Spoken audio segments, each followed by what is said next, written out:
Bonjour tout le monde, on est le 22 décembre, à 3 jours de la fin de notre calendrier de l'Avent. 22, 23, 24.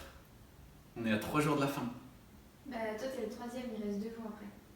23, 24. Ouais, donc je dis que on est à 3 jours de la fin. 2 jours. Mais si on est le 22. Ouais. Bah on s'arrête au 24. Et aujourd'hui, on va voir le premier texte de la naissance de Jésus. Alors je vais lire dans l'évangile de Luc, au chapitre 2, les versets 8 à 20.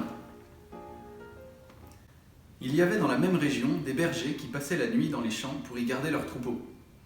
Un ange du Seigneur leur apparut, et la gloire du Seigneur resplendit autour d'eux. Ils furent saisis d'une grande frayeur, mais l'ange leur dit « N'ayez pas peur, car je vous annonce une bonne nouvelle qui sera une source de grande joie pour tout le peuple.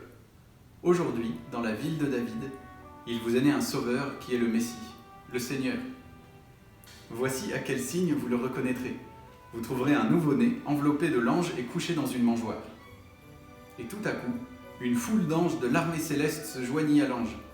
Ils dressaient des louanges à Dieu et disaient « Gloire à Dieu dans les lieux très hauts, paix sur la terre et bienveillance parmi les hommes. » Lorsque les anges les eurent quittés, pour retourner au ciel, les bergers se dirent les uns aux autres « Allons jusqu'à Bethléem pour voir ce qui est arrivé, ce que le Seigneur nous a fait connaître. » Ils se dépêchèrent d'y aller et ils trouvèrent Marie et Joseph, ainsi que le nouveau-né couché dans la mangeoire. Après l'avoir vu, ils racontèrent ce qui leur avait été dit au sujet de ce petit enfant. Tous ceux qui entendirent les bergers furent étonnés de ce qu'il leur disait. Marie gardait le souvenir de tout cela et le méditait dans son cœur. Puis les bergers repartirent en célébrant la gloire de Dieu et en lui adressant des louanges à cause de tout ce qu'ils avaient entendu et vu, et qui était conforme à ce qui leur avait été annoncé.